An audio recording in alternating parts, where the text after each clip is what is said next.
So much clicking to do. So, welcome to Soul, Spirit and Sex. So I'm Jay Diamond. I am the secret weapon, really, for genie-like results in love and soul purpose for high-achieving women.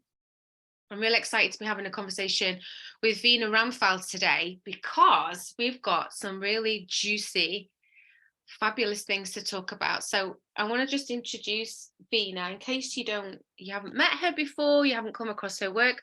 So Vena is a dancing mystic trained in the bodily wisdom traditions of India. So that includes dance, yoga, tantra, and the Kama Sutra. She's an accredited coach. In 2008, she started her coaching practice and very quickly gained recognition. So she's already famous. She's been in Elle, she's been in Cosmo, she's been in GQ, she's been in Psychologist. So we're very lucky to have her here. And she now mentors the world's wisdom keepers. This is what's really important for our conversation, those of you who are listening. To express their unique voice without compromising tradition. So you can find her on Instagram, the.courtesan.codex. So my lovely, welcome. Thank you. Welcome. So it feels so cozy to be here with you. It really does. And we haven't met before, but it just feels really cozy. Good. So we were kind of decided to center a conversation around pleasure and the Kama Sutra, which I think is a fantastic place to start. I feel we're going to go all over with this conversation, and I'm here for it. So I think we will go all over, which is fantastic. I think we will go into the spirituality part, which I think will really suit what you're about and what your audience is about. And I'm very happy to bring in a little bit of, of the Sanskrit and the Kama Sutra and even Tantra, but I don't want to get too academic and too, do you know what I mean? Too dry about it. I want it to be just beautifully relevant as well, because I think that we are at such a time now where we have these tools, and there's such a strong longing among everybody, and women in particular, I think, to reclaim pleasure. So I am definitely here for that. Yes. There's such, and it's kind of, in one breath it's easy, and in the other breath it's complex. Our relationship to pleasure and what that means, and the social conditioning we have around our value being working hard. And I know that for a lot of the women that I work with, the program is very much like work hard, make money, that's how you get your value, and whatever's left, then that's for pleasure. It's like whatever's left. If you're lucky, there's a focus on pleasure, but often because that person has worked so hard, rather than like a deep, authentic, felt pleasure, it's escapism and stress relief. Oh God, exactly. Escapism and stress relief. And so people go from feeling really kind of erratic and like this to then feeling exhausted. And pleasure doesn't actually inhabit either of those spaces. Pleasure inhabits a much softer, buoyant sensibility where the body is both rested but also fully enlivened. And it's that rested and fully enlivened. And we can only get that when we feel full up, when we feel complete, when we have spaciousness in our lives. I mean, actually, I think the thing about having more space around us, both time and space, is absolutely vital for creating an atmosphere in which pleasure can be invited into. Oh, love that. When I was first started coaching women, I remember like holding this online workshop, and one of the things I was talking about was this Italian saying, which is la dolce far niente, Yeah. the sweetness of doing nothing. And it's like such a foreign concept to so many of us. And I think because we live in a time now where we do have a lot of options, there are so many amazing things to choose from, to do, places to go, things to tune into. Like literally, I can pick up my phone at any time, day or night, and be occupied. It's like we are addicted to entertainment per se. The concepts of like not doing anything, not doing very much, can feel quite foreign until you do it, and then it feels rather fabulous. I know, and it's like, where has this been all my life?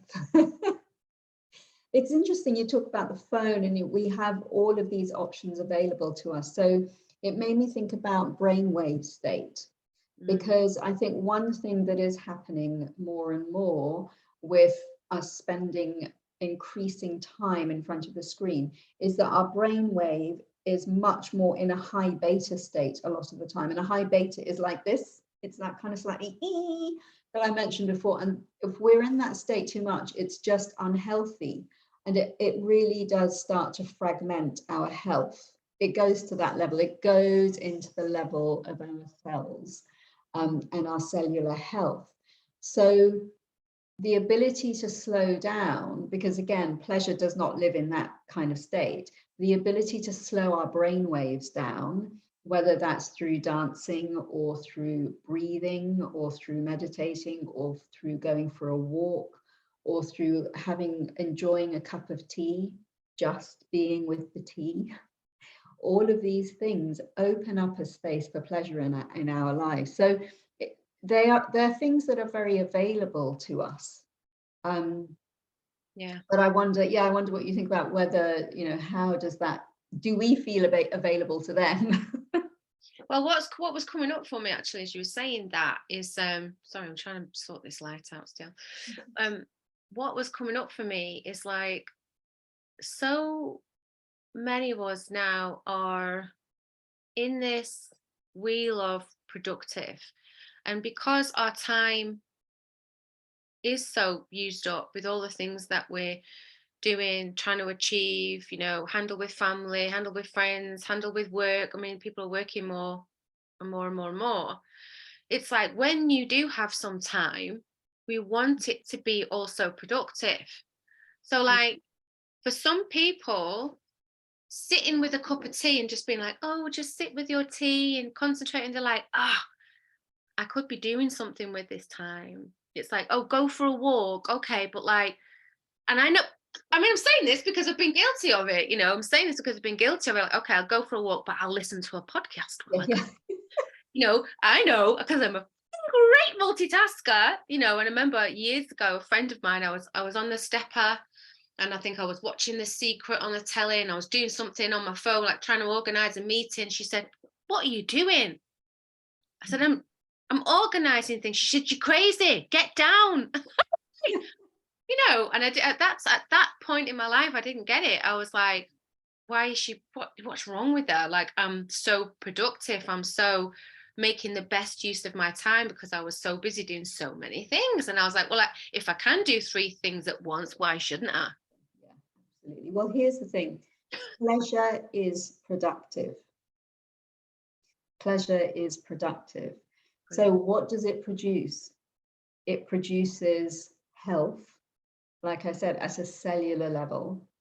It actually allows the whole nervous system to settle and calm and regenerate. So it's actually anti-aging. Oh, love it. Like, my mind is like, okay, something I can hang on to. Yeah. Well, no, and you are absolutely right. We need something to hang on to because we are so trained to seeking the result so that we get that gold star, we get that tick. Yeah. So here it is. Here's your permission. Pleasure is productive. It's anti-aging. It regenerates your health and your well-being. And also you do get, and I say this from experience, you do get really good ideas when you slow down. So if you're looking to be productive as a coach or a writer or in your work, in your relationships, in whatever aspect of your life you're looking for success in, pleasure actually is your friend. So I know it seems counterintuitive, but taking those 5 minutes out to just be with the tea, you actually give yourself an extra hour in the day because you have organized your system internally to such a state that you're able to be more productive in time. You're able to move through time more gracefully because you've taken the time to step out of time and slow down just for a little while. So there's this saying that I've heard, which is that if you don't have time to meditate for 5 minutes, you should meditate for an hour. I'm sure you've heard a version of that, right?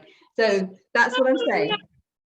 Yeah, it's and it reminds me of the conversation I had with Madeline earlier when we were talking about, you know, when we're healing our nervous system, when we are expanding our range to be able to hold a greater range of sensation, whether that's with orgasm or whether it's pleasure, because I think a lot of the work that I do with women with regards to pleasure, we have to expand the capacity for the sensations. Like you're saying, the mind will automatically be like, oh, this isn't productive, I've got to do this, I've now got to do that. And it's like, can you actually hold the sensation in the beginning? It might be that you feel discomfort because you're not distracting yourself all the time. And in that spot, those 5 minutes is a place for the body to integrate the experiences of the day. This is how we can have the amazing downloads and ideas and things like this, like in that place of peace. And yeah, so talk to me about expanding the capacity for pleasure, like in the work that you do,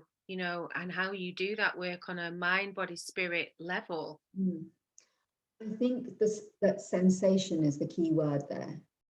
Because here's the thing, when we are constantly in thoughts and flitting from one thought to the other, we diminish our capacity for sensation. So sensation is in the body. And if we're only up here, we're not down here. We're not all the way down through to the soles of our feet. So increasing our capacity to experience a range of sensation is a very powerful tool, method. In fact, it's a complete method for increasing the capacity for pleasure. So that means, you know, you can go from very feather-light touch and playing with the sensation of very, very feather-light, almost not there touch, to increasing that sensation. In fact, the Kama Sutra talks sometimes about biting and nail marks. So we've got this real range of sensations from breath through to digging into the flesh. I'm sure I don't need to say this to your audience, but obviously completely consensual and consentive. So please bear that in mind. What I'll say about that is, you know, when I was doing work around the kind of sexual side of Tantra, you know, one of the things that I was really becoming aware of was around this range of sensation. And we were talking about in relation to our chakric system, in relation to our even astrological sign. And for me, like that kind of hard, deep touch isn't scary. It's actually very nourishing. It's like my body needs the pressure to really feel. And I think before I kind of really had these conversations, that there was a part of me, or maybe other people had me feel there was maybe something wrong with wanting that kind of sensation, not just this very light, airy touch. It's like actually this kind of deep touch and pressure was like really nourishing for me. Sorry, carry on. Yeah, no, and I think that's a really important point about it's so important to discover what works for your body and for your body mind type. So there is this concept in Ayurveda, which is the Indian health and well-being system. And it's the idea that we're all made up of basically 3 different modalities, if you like. So there's the very airy one, there's air, there's fire, and then there's a more earthy kind of earth and water one. And we're all a unique combination of that. And our unique combination gives us the blueprint for the way we think, the way we move, the way our body works. And so it's, you know, when we get a sort of instruction from a text like the Kama Sutra, it's not really an instruction at all. It's a prescription. It's more like a principle, like, here you go, have a think with this. But then it's up to you to make sure that you're doing what works for your body. And the other thing I just wanted to say quickly now is that the thing about the Kama Sutra, and I've got a copy of translation here, hopefully you can see that, is that a lot of it actually is not relevant to us today at all, because it was written for courtly society. It was actually written by men for men. However, there are some very interesting things in it that are relevant today, and I think that we can just, you know, take and use and think with. So there is, I just highlighted a little verse that I wanted to read. It's about the kiss. And actually it follows, it segues nicely from what you were saying about needing that harder, the pressure, and that harder sensation, deeper sensation. So there's a whole chapter on the kiss, and it starts by saying, so I should say that the author of the Kama Sutra is called Vatsyayana, who's a very opinionated man. Surprise, surprise. Surprise. So he says, some people opine that there is no fixed time or order between the embrace and the kiss, and the pressing or scratching with nails or fingers. They maintain that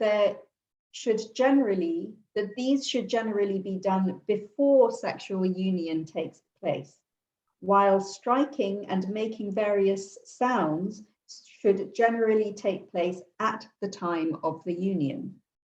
But Vatsyayana, however, thinks that anything may take place at any time, for love does not care for time or order. I thought that was really nice. Because that sums up this idea that I think it's very healthy, and that for us to think about, speak about sexual pleasure in particular, amongst the whole vast range of pleasure, particularly in modern Western society, because let's face it, there is not an equivalent to the Kama Sutra in native English language, if you like. And the other thing I was thinking about when I was preparing to chat with you is the sort of history, you know, the history in Europe of centuries of shame around the body. Right? I know, and I don't want to get into a really heavy conversation, but it's an important piece. We can't be out, we're not outside of it. It's like a fish in water. Yeah, exactly. You know, even though things might have changed in some respects, it's all inside of that culture and conditioning, that cultural shaming, religious shaming that's happened. You know, everything is coming through that space. It's like the fish doesn't know outside of the water, is it? Exactly. No, that's exactly right. And I think that's why this kind of work is so important, because what I've noticed that happens is that sometimes for people, and I have to say, I had spent years, as you'd mentioned, as a relationship and intimacy coach. So I've worked with a lot of people in this area. And one thing that I can say for sure is that very often people will be going along through their lives in their relationship thinking that everything is fine, and then boom, suddenly out of nowhere, a shame sensation comes up because of their own desire, or maybe something that their partner wants. And I remember I've even had clients who've told me that, you know, that they've started dating somebody, and then they've become very expressive with themselves in their desires, and they love their body, and they, you know, they are not ashamed to show their body. They revel in showing their body. And then boom, just like that, the man will turn around and shame them for it. And I think it's part, and this is not about blaming individuals or blaming individual gender. It's about saying that these things are so deep seated in our cultural awareness here in Europe that it is extremely important. You know, this work is just so important. That's what I'm trying to say. So saying this, Vena, because literally before we had a conversation, I was online looking at a few things and, you know, recording a few videos, and I came across this thread and this conversation around how women should dress and what makes, you know, what makes an appropriate wife, what is promiscuous, you know, and how promiscuous, you know, some men in the comments, you know, we use promiscuous women and then we marry the good ones. Oh wow, is this from today or from like the 90 from the This 50th was from century? like a few hours ago. And you know, I try not to read too much of this stuff, and it's like being aware of what's happening and what's shifting in the world, because I'm seeing this real shift. Like, we want tradition back, and Interesting. tradition is like, in this respect, it's like, this is, you know, back to this Madonna whore complex Mm, of like, this is what makes a good woman, this is what is not a good woman, you mm. know, and like, you're supposed to be sexy but not too sexy, Oh, but if oh you're God. married you're supposed to always want sex with your husband, otherwise your husband will go elsewhere. But if you're a good woman, you won't show that you want sex or that you're good at sex or that you like sex.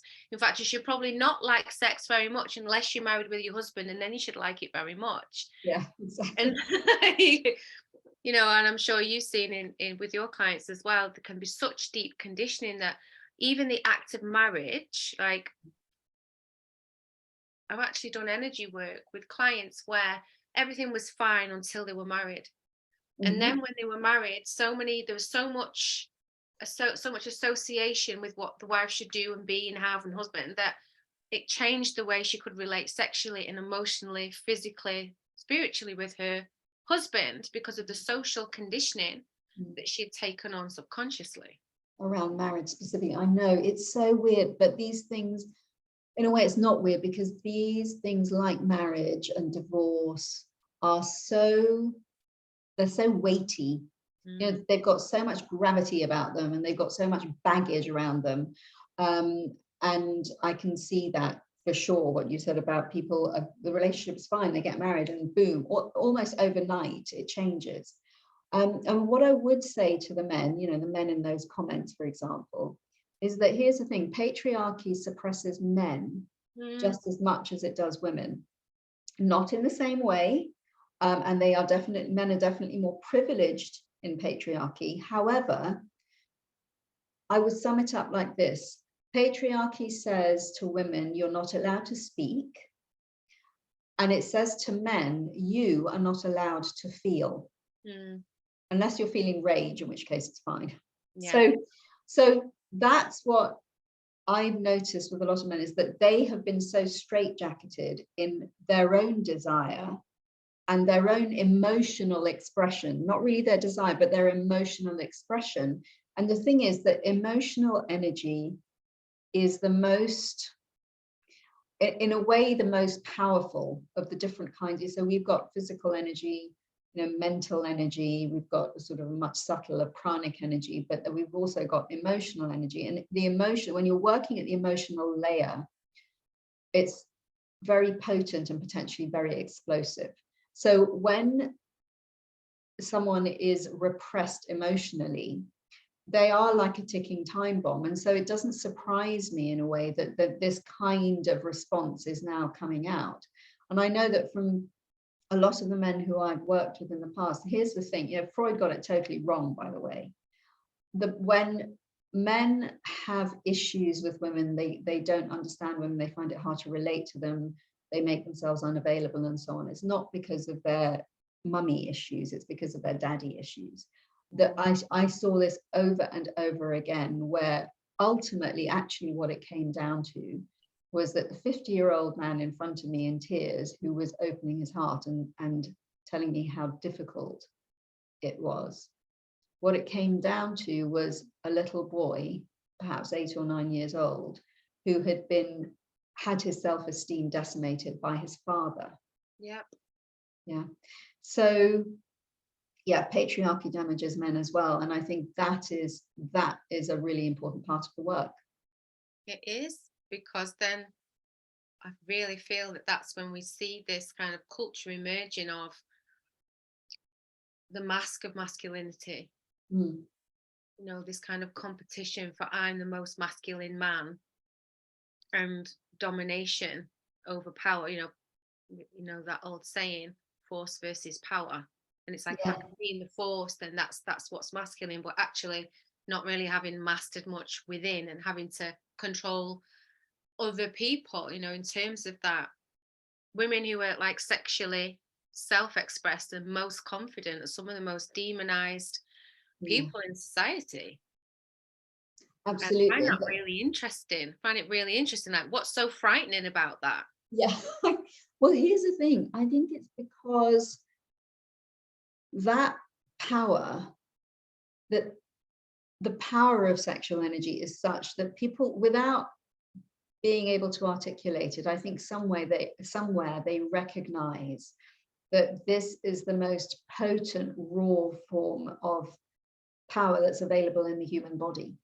Mm-hmm. That's, do you know what I mean? That's sort of the truth of it, is that, and I think that because of the way that women's physiology is formed, you know, when we are able to really seat ourselves in the pelvis and seat ourselves in our sexual power, we become potent in a way that the patriarchy simply cannot control, because you are actually operating in a different dimension of reality. True. So so yes, they find it terrifying. But the weird thing is that if we were able to allow that and open to that and just let that play, what ensues is benefit for everybody. Again, because we're operating in a different dimension of reality. We're operating in a dimension of reality that recognizes interconnectedness, that sees spirit in matter, and there's no separation between the two at all. So we this is why, you know, in one way, the patriarchals, it's not a case of replacing the patriarchal with a matriarchal. It's not a case of replacing this thing with this similar thing. It's not like that at all. We're talking about a completely different level of reality where everybody is included. And I don't think it needs to be matriarchal, actually. I don't think it's about that. I think it's about, you know, I would actually say going beyond the polarity of gender. Let's go there, Vena. Let's go there. I wondered how you might say, what you might say to that. We talked a little bit about, you know, I was talking about initially, you know, tantric perspective on polarity. You know, my introduction to even the word or concepts around polarity was around the cosmic feminine, the cosmic masculine principles, what it means to have a universe with Shiva and Shakti energy, and what it means to be in the stillness and the consciousness, and what it means to be in the play and the aliveness, and then how we create that as souls. And then, you know, more and more and more I was viewing things in the relationship space, and I think some of these kind of very, again, come back to this very sort of more traditional gender role polarization of polarity teachings. And I think some of that can be helpful, because so many of us are like coming out of a place of woundedness, and then there's a place of like being able to transcend that, and rather than being rules and regulations, is like what's beyond that. And I think like having a conversation of what's beyond that again is quite triggering to some, or frightening to some. I can't quite work out if it's because it necessitates us to shift, change and grow and have more acceptance for each other as human beings. I'm not sure, but anyway, tell me what's on your heart. Well, I think that I think that coming back to what we were saying earlier, that in this part of the world for centuries there just has not been a space for a mature conversation around sexual intimacy. So when we're starting from that place, I think polarity in that sense is a good place to start. It's absolutely fine.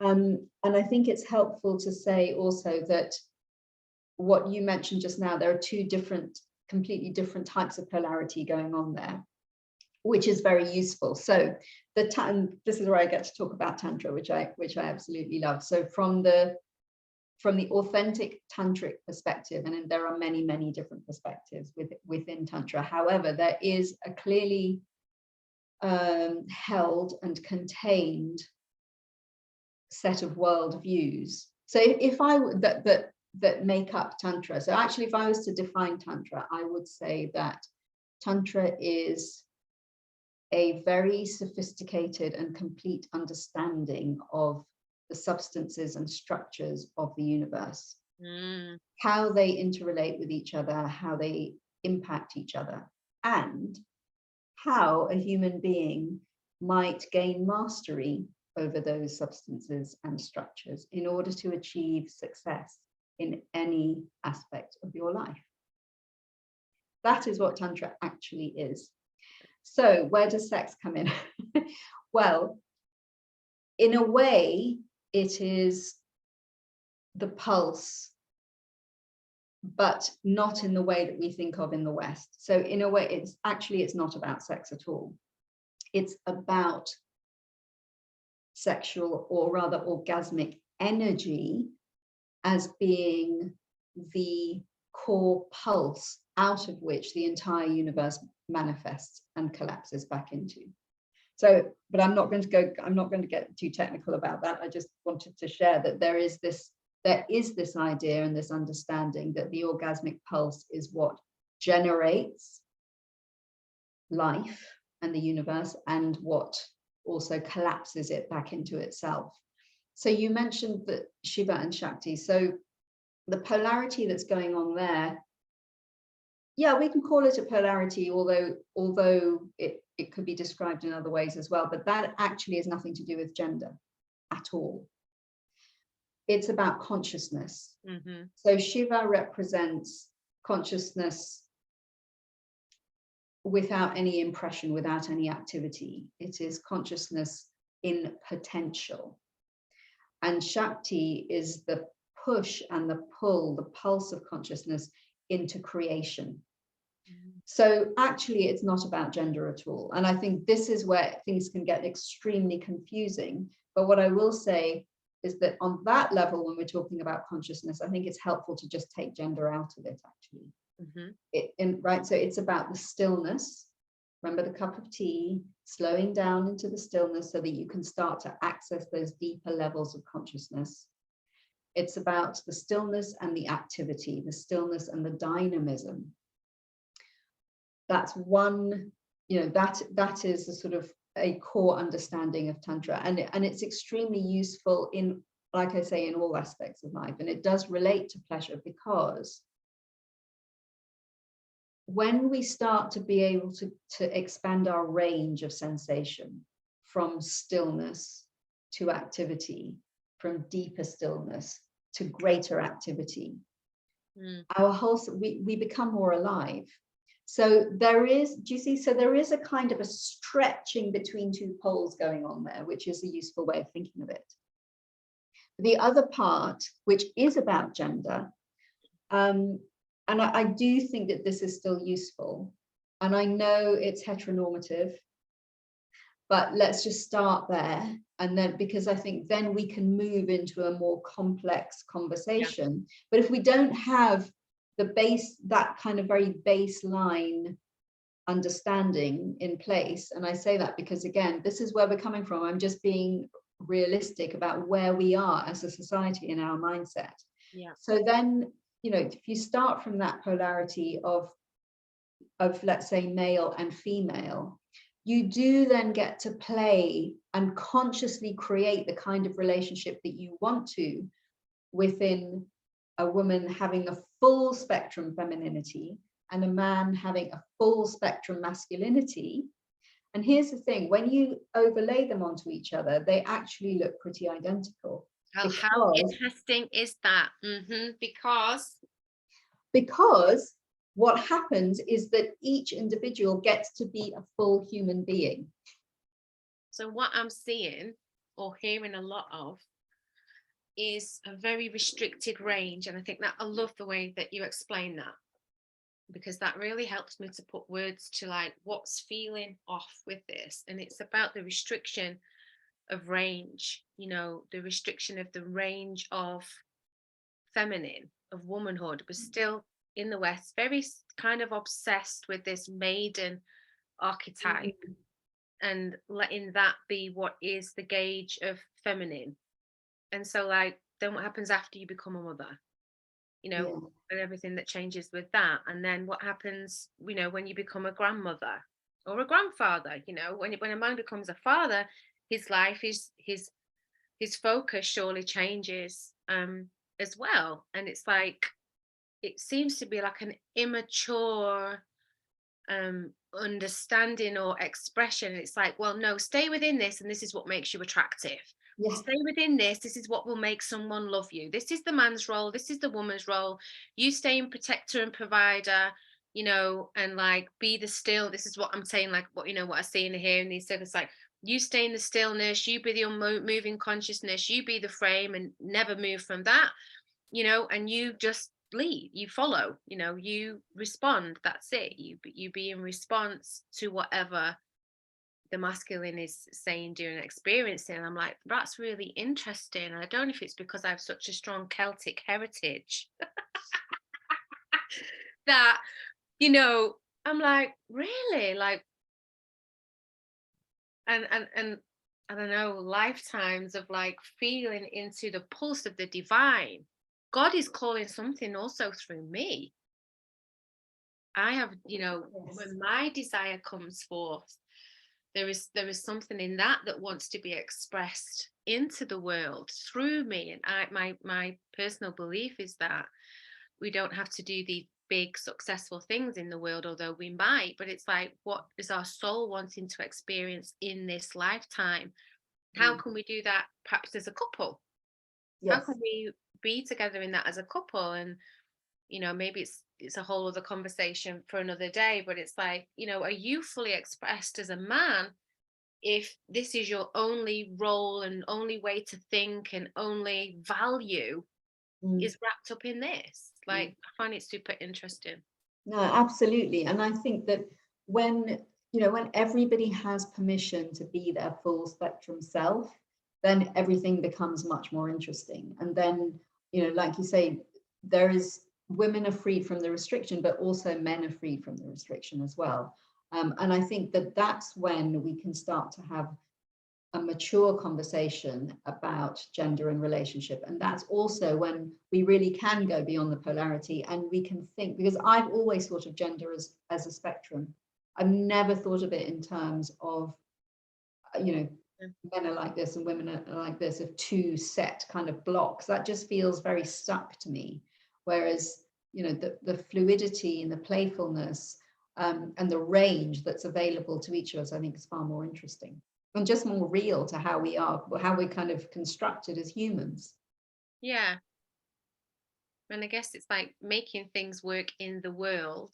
And this is why I'm really interested in your kind of wisdom traditions, how, like you were saying, using the wisdom of Tantra to actually make our way through the world in a way that feels good, that feels successful, that makes relationships work, that means that we have enough abundance to feel great, to feel safe, to feel happy.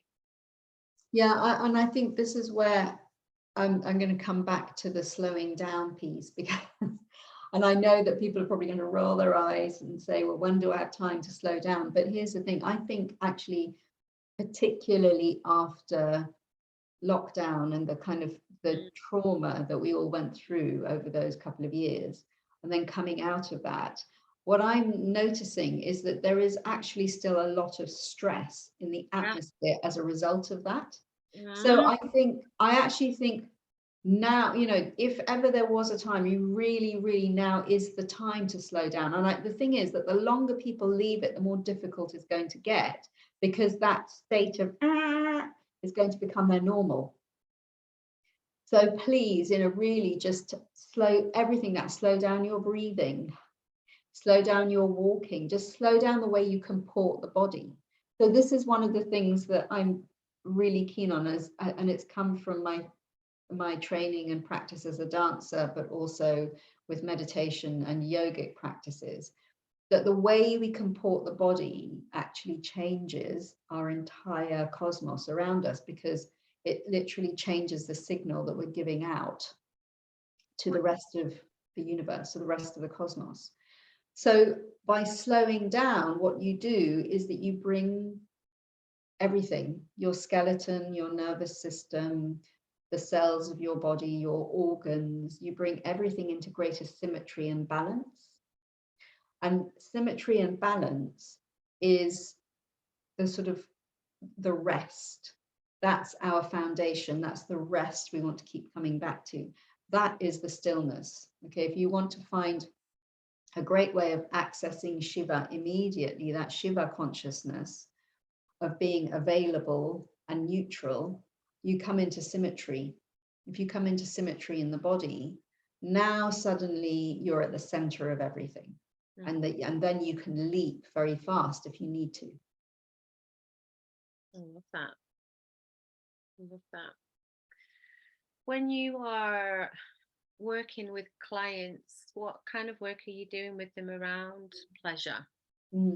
Well, nowadays I'm doing a slightly different kind of work, but it involves pleasure of a different kind. So now I'm working with clients who are wisdom keepers of many of the world's different traditions of wisdom, because we need all of them. And I work with those wisdom keepers to help them find their own unique expression. What is it that wants to be expressed now? What is it that wants to be interpreted through my own voice right now, while still holding the entire tradition in absolute reverence, and do you see what I mean? Allowing that tradition to express itself. So the pleasure piece there is this: it's that the whole flavor of what I'm trying to connect clients with is the flavor of joy. It's where is the joy in your tradition, right? I'm here for it. Because we have to, you know what? Because otherwise I think we'd all go crazy as well, because honestly, this work can otherwise just get very serious and very heavy. So I think when you've got that spark of joy, what is it that lights you up in this moment? What's that next leading edge of your expression? That it does feel pleasurable, and then it doesn't feel like work. Yes, you're still going to have to do the practical things. I find practical things a little bit boring, but it's absolutely fine, because you wake up and you feel just this sense of lightness, because there's genuine pleasure in the work that you're bringing into the world. I mean, and that is huge. What do you see, is holding some people back from being at that next leading edge? Because it feel, it's like you're like the vessel, the guide that's sort of giving them permission and like helping them to bring through almost like what's on the tip of the tongue, but they can't kind of quite get it out. Like maybe they can't even put words to it. And it's like, what holds people back from moving into that? Very often it's that they are so aware of how much wisdom there is out there, because these people are going to be the sort like us, I think, who have spent a long time seeking knowledge, and finding knowledge. So we're aware that there is so much out there and there is so much wonderful wisdom, that it's very easy for us to feel like we don't actually know anything. Oh, that hits that me one right in the don't know what, in the feels. That hits me in the feels. And that question, oh goodness. It's that one. That really is the one that keeps people on that second rung of the ladder, rather than stepping up onto the first rung. And it's also because we have this sense of reverence. So what I say to them is, look, yes, the ocean of knowledge, and this is a very Indian metaphor. We always talk about the ocean of knowledge and the ocean of compassion. It's all oceans, because oceans are endless. The ocean just stands for something that is endless. Yes, so the ocean of knowledge is endless, but here's the thing. You only need to pay attention to your own wave. You only need to pay attention to your own wave, because the wave, is the wave separable from the ocean? No, it's not. The entire ocean is expressed in your individual wave, and you only need to take care of your own wave of knowledge. and that is plenty. Oh my goodness, so life-changing. I think what's really interesting about that is some of the most incredible people that I know and that I've come across, often the most humble and in the background. And it's like there's lots of people talking lots of different things online because we all have a voice, and that's really fantastic. And it's like some of those people who actually hold in so much wisdom, when they actually allow themselves to be seen, allow themselves to be heard, can create such an incredible impact. And I think sometimes people will get frustrated that they see other people that are taking a weekend workshop, and then it's like, okay, I'm out here in the world as an expert, you know. Thank you for saying it, because honestly, that is precisely one of the reasons that I decided to focus in on mentoring and coaching wisdom keepers in this way, because I know that that is a major frustration for all of us. It's exactly what you said, you know. So whereas those of us who genuinely have reverence and curiosity and actually want real knowledge, and we are truth seekers, we'll tend to hold back. And I'm here to say to the genuine truth seekers, please don't hold back, because yours is the knowledge that we need. Yours is the tongue that we need, speaking the words and speaking the wisdom. We need your insight.